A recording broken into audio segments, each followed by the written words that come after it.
Storybook Brawl was a game released in early access on the 19th of June 2021. It was developed by Good Luck Games, and it's their first title. It's a card-based auto-battler game, taking huge inspiration from Hearthstone's Battlegrounds. It's free to play and receives fairly regular updates, both in terms of balance and new content. Some people may not have heard of the auto-battler genre. It started with Dota Auto Chess, a mod available for Dota 2 that was released in January of 2019. The game is divided into two parts. The first involves buying units from a store, which gradually levels up, offering different selections with more powerful abilities. If a player buys 3 or more of a unit, they combine together, offering a power boost. Though there is a limited number of units available in play at a time, there is also a limited bench, where units bought but not used are sent to. The second part is the battling. Typically there is a lobby of 8 players, and one is randomly selected as an opponent. Then the 2 players' units fight to the death.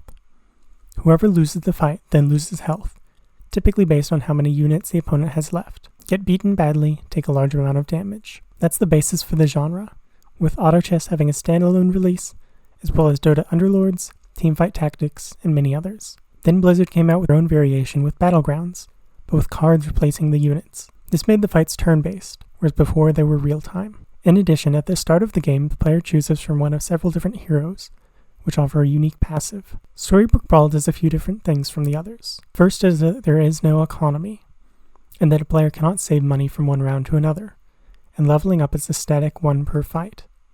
The second is spells. In addition to the units the players buy, there is also a spell available, of which a player can only use 1 per encounter.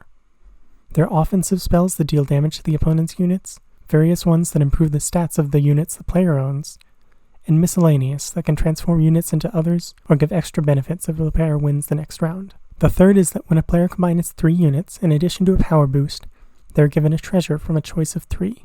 The level of the treasure is based on the level of the units, with early treasures offering +1 attack to all units or +1 gold. The highest level offers bonuses like +100 attack to one unit, or doubling all other treasures. A player can only have 3 of these at a time, but they can replace older ones with newer, or exchange them for temporary gold to buy units. The game plays well, and the core loop is very entertaining. While there are only so many units in the game, most matches will play different, even with the same characters chosen. The differences from other auto-battlers are all positive, though it does have some of the same pitfalls that are inherent in the genre, including significant downtime and a tad too much randomness. There's a solid learning curve as well, and after a few matches a player will learn basic strategies, i.e. treants, or animal summoning, with more matches learning the more combo-oriented builds or specific units good in non-tribal compositions. The heroes are a good mix of ones that offer generic bonuses and ones that point to specific tribal strategies. Although some are definitely stronger than others, almost everyone has decent enough builds. Because the game is in early access, the non-gameplay features are non-existent.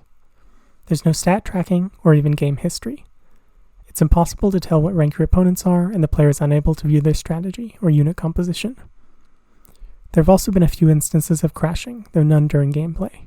The game is free to play with a fairly decent model. When a player enters a match, they're given 2 free heroes to choose from, and 2 heroes you have to own to play. This requires fairy dust, which is acquired through playing the game. These can also be bought with real money. In addition, players can purchase one of 3 bundles to acquire different frames or cosmetic hero skins. Because it's free, the question is not whether it's worth the money, but whether it's worth the time. The game is a natural extension to the card battler format, and offers an extremely solid foundation. With some technical and early access limitations, it isn't able to reach its full potential. But for the start of a book, it's definitely a solid story. 3.5 stars. Please like, subscribe, and take a look at my Patreon. Thank you.